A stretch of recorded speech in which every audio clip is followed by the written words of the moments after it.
Capitaine de 35 ans, président de la Haute-Volta, il a pris le pouvoir par un coup d'État le 4 août 1983.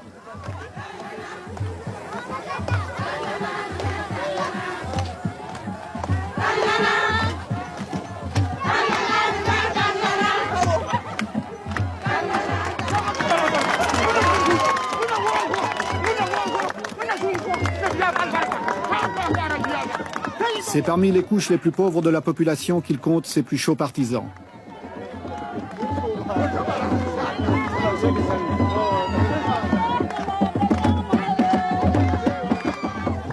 Malgré son jeune âge, son engagement politique n'est pas récent. En 1980, il est secrétaire d'État à l'information sous l'avant-dernier régime avant de démissionner. Puis, participant au coup d'État du dernier président, le commandant médecin Jean-Baptiste Ouédraogo, il devient Premier ministre, est arrêté, libéré et fait le coup d'État. Sitôt au pouvoir, il veut galvaniser les foules en utilisant un langage où le slogan incantatoire tente de faire passer les mots d'ordre. Chacun doit se convaincre que c'est un changement révolutionnaire.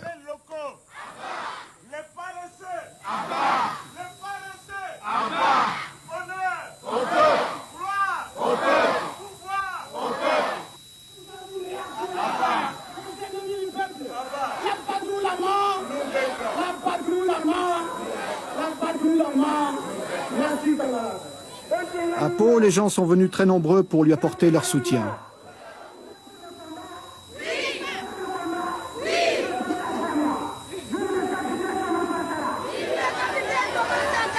Camarades,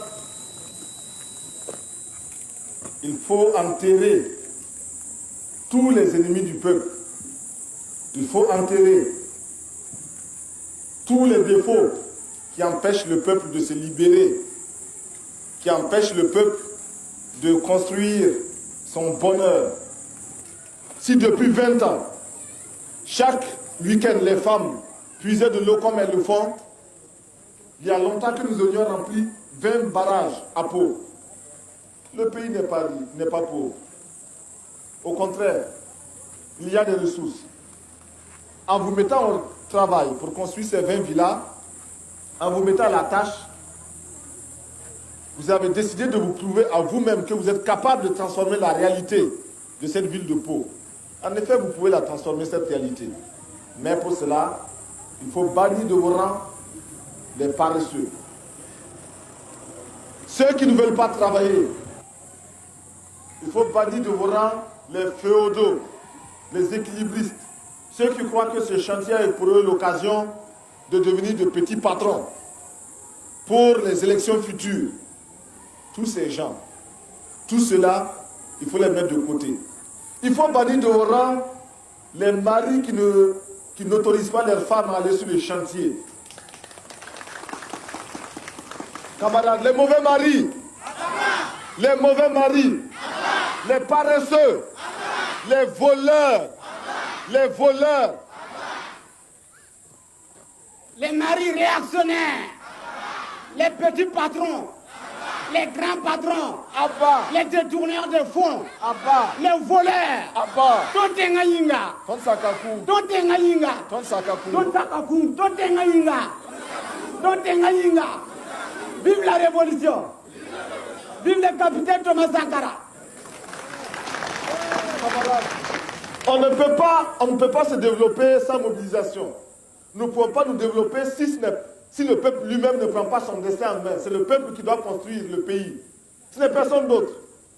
C'est 20 villas aujourd'hui. Demain, ça sera 20 écoles. Ça sera 20 dispensaires. Ça sera 20 maternités. Et chaque année, ce sera comme ça. Camarades, l'impérialisme, le colonialisme,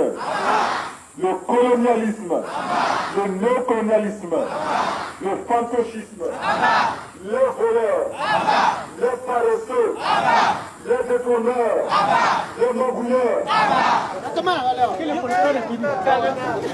Chaque province doit construire en effet 20 maisons pour les fonctionnaires d'ici le 4 août, les loyers étant ensuite utilisés pour les biens d'équipement. Les briques sont faites par la population avec du banco et très peu de ciment. L'État, lui, fournit le matériel.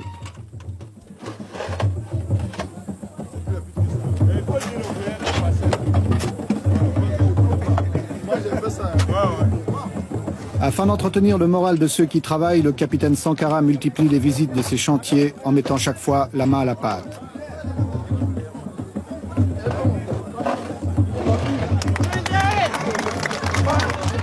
Il aime à montrer l'exemple, il affectionne les gestes symboliques. Il est en train de se créer un personnage à la fois séducteur et menaçant. Son style, son souci du moindre détail, son attention à chaque chose, son engagement étonne et lui attire un certain nombre de sympathies. Faut pas que ça piétine, quoi. Ouais. L'approvisionnement doit être rapide. Maintenant, il faut penser à la toiture. Voilà, déjà. Il faut déjà penser à la toiture. Vaut mieux qu'ils aient leurs matériaux ici. Bon, n'oubliez pas de créer beaucoup d'espaces verts. Surtout le long de la route, là. Beaucoup d'espaces verts, des fleurs, des petits bancs. Si vous voulez du ciment, faites des petits bancs en béton, là. Des bancs publics. À la tête des chantiers du 4 août, il a mis des gens considérés comme peu favorables à son régime. Ceux-ci sont ainsi mis à l'épreuve. C'est une dernière chance qui leur est offerte de s'intégrer. Le chef de chantier, c'est le camarade Traoré. C'est un ingénieur agronome, c'est ça, hein? Oui, c'est ça. Bon, alors un ingénieur agronome qui est mis sur ce chantier-là pour participer activement, concrètement à la révolution. Pourquoi est-ce qu'on l'a choisi lui? Mais comme la révolution n'exclut personne, mais donne à chacun la possibilité de se faire ou de se refaire, eh bien, lui est envoyé sur ce chantier-là. Mais voilà, il vit en parfaite harmonie avec le peuple militant de Pau, qui l'accepte, qui le suit et qui exécute ses mots d'ordre. Preuve qu'il intègre correctement la révolution et c'est effectivement un camarade. Monsieur le Président, est-ce que vous pensez que cet enthousiasme va durer longtemps? Aussi longtemps que les populations commencent à se convaincre et à percevoir qu'elles-mêmes peuvent transformer leur situation et peuvent améliorer leurs conditions. Au début, c'était des mots, ce n'était que des mots et une adhésion euphorique. Le doute avait commencé à s'installer. Aujourd'hui, il est évident que dans ce bâtiment-là, qui se construit petit à petit, grâce à l'engagement des populations, ce bâtiment-là est la preuve que la révolution apporte effectivement quelque chose de qualitatif. Merci. Pour surveiller et encadrer le chantier, un commissaire politique a été nommé. Il peut s'appuyer sur les CDR, Comités pour la défense de la Révolution, formés surtout de jeunes très actifs. Dès son accession au pouvoir, le capitaine Sankara a effrayé certains milieux qui le considèrent comme étant l'homme de Kadhafi, l'homme de la Libye. L'homme de la Libye, peut-être que la Libye a des hommes. En tout cas, il n'y en a pas ici. En tout cas, ce n'est pas moi. Je suis au contraire un voltaïque qui connaît ses réalités, la misère de son peuple, et qui voit aussi comment ailleurs d'autres ont eu le courage de prendre leurs responsabilités. Nous n'avons pas honte de dire que nous traitons avec Kadhafi, nous n'avons pas honte de dire qu'à certains moments, il nous a aidés à notre demande, et quand certaines de ces aides ne nous convenaient pas, nous le lui avons dit. Mais de là à dire que nous sommes influencés par Kadhafi, c'est absolument faux. Absolument faux parce que nous ne faisons pas ici ce que fait la Libye. D'abord, la Volta n'est pas la Libye. Ensuite, moi, je ne suis pas Kadhafi. Les voltaïques ne sont pas libyens. Cela est très important. Nos positions n'ont pas toujours plu. Mais nous voilà nous connaissons un dilemme. Soit taire nos positions que nous considérons comme vraies, donc taire la vérité. La vérité, c'est ce que chacun de nous a sa vérité. Bien sûr, nous n'avons pas la vérité absolue. Donc, consciemment mentir pour bénéficier des grâces de ceux qui peuvent nous aider ou de nos partenaires qui sont délicats et puissants. Ou alors leur dire la vérité dans la conviction, dans l'intime conviction que nous rendons service à notre peuple et à tout autre peuple. Aux Nations Unies, nous sommes membres du Conseil de sécurité des Nations Unies, nous recevons aujourd'hui des pressions multiples, multiformes pour orienter nos votes, pour orienter nos prises de position aux Nations Unies. Pouvons-nous nous taire lorsque l'on agresse un pays parce qu'il est petit? Pouvons-nous nous taire lorsque l'on envahit un autre pays? Nous estimons que si nous sommes aux Nations Unies et au Conseil de sécurité, et si nous n'y sommes pas simplement pour compléter les effectifs et pour la foire, nous devons avoir le courage de dire au nom des peuples qui nous ont fait confiance, car il s'agit de vote, et la Haute-Volta a eu plus de 104 pays qui l'ont élu, nous devons représenter leurs intérêts. Et en particulier, ces pays non alignés qui ont massivement voté pour la Haute-Volta, nous devons quotidiennement, constamment, courageusement défendre les intérêts des non alignés d'une manière particulière, mais d'une manière générale de tous les peuples qui s'indignent si nous ne voulons pas que le Conseil de sécurité des Nations Unies et les Nations Unies en général deviennent une caisse de résonance manipulée par quelques tambourinaires puissants, il nous faut, nous, membres, y exercer tout notre droit, même s'il est limité du fait que quelques-uns ont un veto qui est omniprésent. Nous avons donc des pressions. Mais malgré tout, une grande puissance comme la France, comme les États-Unis ou comme l'Union soviétique, s'ils décident de retirer une partie de l'aide qu'ils vous apportent actuellement, peuvent vous mettre dans de graves difficultés intérieures. Mais c'est vrai. C'est la raison pour laquelle nous sommes obligés de lutter contre l'impérialisme et ses manifestations. L'impérialisme, aujourd'hui, c'est qu'il est très important, il est plus utile pour lui de nous dominer culturellement, beaucoup plus que militairement. La domination culturelle est la plus souple, la moins coûteuse, la plus efficace.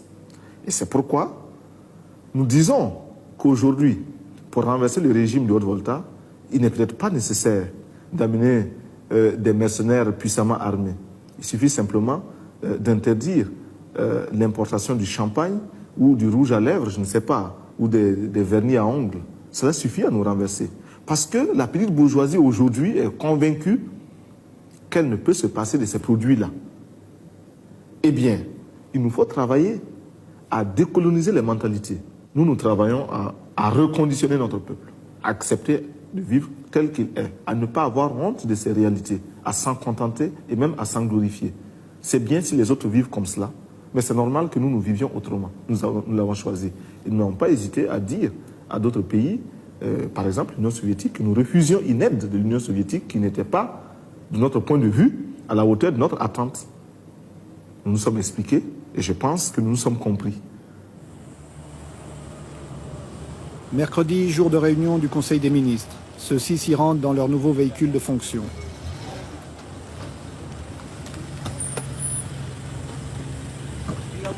En effet, là aussi, pour montrer qu'on veut rompre avec d'anciennes habitudes, d'anciens privilèges, les Mercedes, symbole du pouvoir utilisé par les précédents régimes, ont été remplacés par des R5.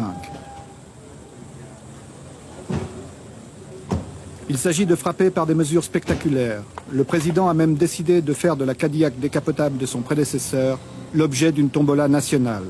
Ainsi, celui qui l'aura gagné pourra-t-il l'utiliser sans être soupçonné d'enrichissement illicite. Outre le capitaine Sankara, l'équipe gouvernementale est composée de militaires et de civils. Tous doivent avoir un engagement total et en particulier multiplier les contacts dans le pays.